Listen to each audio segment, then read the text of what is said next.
Փաստը գրում է. ԵԽԻ եւ դրա գործընկեր կազմակերպության լրագրողների անվտանգության պլատֆորմի հրապարակած տարեկան զեկույցում նշվում է, որ Հայաստանն առաջին անգամ ընդգրկվել է լրագրողներ ձերբակալող պետությունների ցանկում։ Մյուս կողմից անզեն աչքով էլ նկատելի է, որ հատկապես վերջին շաբաթների ընթացքում կտրուկ շատացել է ոչ իշխանական լրատվամիջոցների եւ ընդդիմադիր գործիչների դեմ դատական հայցերի թիվը։ Ընդ որում նպատակ է դրված թե ԶԼՄ-ների, թե տարբեր գործիչների դեպքում հերկման պահանջի հետ միասին դնել նաեւ մեծ գումարային պահանջ, ինչպես նաև դրամական միջոցների վրա արգելանքի կիրառման միջնորդություն։ Թերթի աղբյուրի փոխանցմամբ այս օրերին ՔՊԱ-ականներն առավել մեծ ինտենսիվությամբ են քրքրում մամուլում ու սոցցանցերում ՔՊԱ-ականների վերաբերյալ հրապարակումները, փորձում վիրավորանքի եւ զրպարտության դրվագներ հայտնաբերել եւ դրանց հիման վրա դատական հայցեր նախապատրաստել։ Երեք օրինակ հայտնի դարձավ, որ միանգամից 7 լրատվամիջոցի դեմ հայց է ներկայացրել ոմն Ռաֆայել Ջուլհակյան, որը պահանջում է 21 միլիոն դրամ իրեն ՔՊ կեղծ դպիր անվանելու համար։ Դա այն անձն է, որն ակտիվորեն մասնակցում էր Փաշինյանի կեղծ պատարակներին եւ մի քանի դրվագով հայտնվել էր սկանդալային իրադարձությունների կենտրոնում։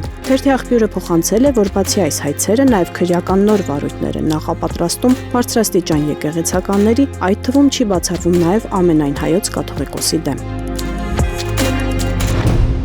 Ժողովրդի տեղեկություններով Արցախի նախկին պաշտոնյա պետական մրցույթների մեծ մասի հաղթող, ապա Երևան տեղափոխված գործարար Արման Հակոբյանյանը հայտնվել է իրավապահ մարմինների ուշադրության կենտրոնում։ Թերթի աղբյուրների փոխանցմամբ վերջին շրջանում կապավոր ընկերության սեփականատեր Հակոբյանյանին տարբեր տնտեսական բնույթի գործերով պարբերաբար հրավիրում են քննչական մարմիններ, հարցաքննությունների եւ պարզաբանումների համար։ Նա Հայաստանում եւս մրցույթներում հաղթում է եւ խոշոր շրջանառություն ունի։ Նրա շրջապատում, ինչպես փոխանցում են թերթի աղբյուրները, արդեն գրեթե չեն կասկածում, որ առաջիկայում կարող է քննարկվել նաև նրան կալանավորելու հարցը։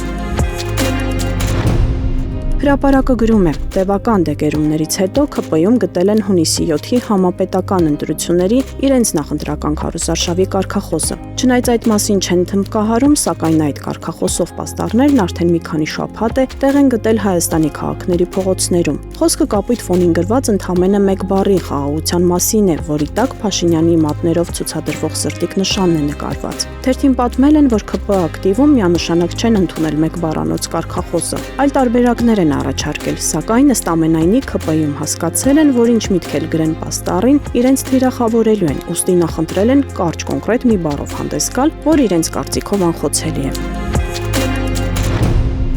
Հրապարակը գրում է. օրերս սկանդալային դեպք է արձանագրվել Արթիկ ՔԿՀ-ում։ Հսկիչների սենյակում հայտնաբերվել են լսողական սարքեր, ժուչոկներ։ Հսկիչները դրանք փոխանցել են օրվա հերթապահ պատասխանատուին Վարդան Բալոյանին, պահանջելով այս մասին զեկուցել ՔԿՀ պետ Արտակ Ղազարյանին։ Ըստ շրջանառվող լուրերի դրանք տեղադրել են օպերատիվ աշխատողները, որոնցից մեկն այս պահին արձակուրդում է։ Հսկիչների շրջանում սա վրդովմունքի ալիք է բարձրացրել։ Պահանջել են, որ մեղավորները պատժվեն։ Թերթին ասել են, որ ծառայողական քննություն է սկսվել ըստ գործող օրենքի, միայն դատարանի որոշմամբ է թույլատրվում գաղտնալսել։ Ուստի հսկիչները սպասում են, որ օրենքը խախտած օպերները պատասխանատվության ենթարկվեն։ Միջադեպի մասին տեղեկացրել են նաև դատախազությանը։ Հրապարակը գրում է. խորհրդարանը շուրջ 2 տարի է չի կարողանում կոռուպցիայի կանխարգելման հանձնաժողովի անդամ ընտրել եւ համալրել հանձնաժողովում առկա թափուր պաշտոնը։ Այս ընթացքում օրենսդիրների դատին բազում թեկնածուներ են ներկայացվել, սակայն մեկը մյուսից ոչ կոմպետենտ, որոնք ծաղրի առարկա են դարձել խորհրդարանում քննություն տալու ժամանակ։ Վերջերս տեղեկություն տարածվեց, որ այդ գործընթացը միտումնավոր տապալման է տարել թեկնածուների ընտրության մրցույթային խորհրդի անդամ Արուսյակ Ջուլհակյանը, որը շուրջ 2 տարի կոռուպցիայի կանխարգելման հանձնաժողովի նախագահի պարտականությունները կատարող Մարիամ Գալստյանի ընկերուհին է եւ չի ուզում այնպիսի մեկին աջակցել, որը կարող է ղեկավարել հանձնաժողովը եւ դուրս մղել սիրելի ընկերուհուն։ Բանն այն է, որ եթե նոր անդամով համալրվի հանձնաժողովը, ապա պետք է նախագահ ընտրեն։ Թերթը տեղեկացել է, որ խորհրդարանը նոր թեկնածու է ստացել, որը իշխանականների հավաստմամբ ոլորտի պրոֆեսիոնալ է։ Եփրեմ Կարապետյանը 2024 թվականին Արդարադատության նախարար Գրիգոր Մինասյանի հրամանով նշանակվել էր ԱՆ հակակոռուպցիոն քաղաքականության մշակման եւ մոնիտորինգի վարչության պետ։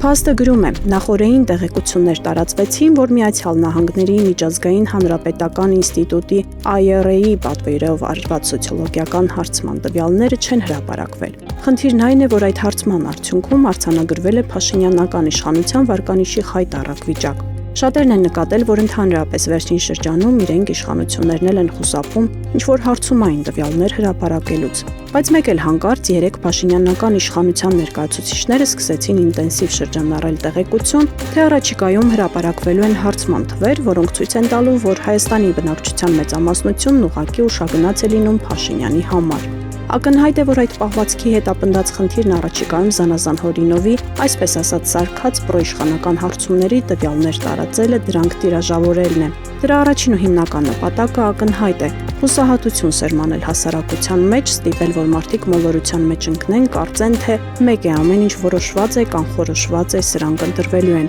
ու նման բաներ։ Այնինչ թերթի տեղեկություններով իրականում պատկերը բացարձակապես հակառակն է։ Ավելին, հասարակության տրամադրությունների իրական պատկերը տրամագծորեն հակառակն է, եւ ոչ մի կերպ Փաշինյանն ու ՔՊ-ն վարկանիշ չունեն։ Ավելին, նրանք իրականում անգամ 30%-ի շեմին չեն կարող մոտենալ ընտրություններում։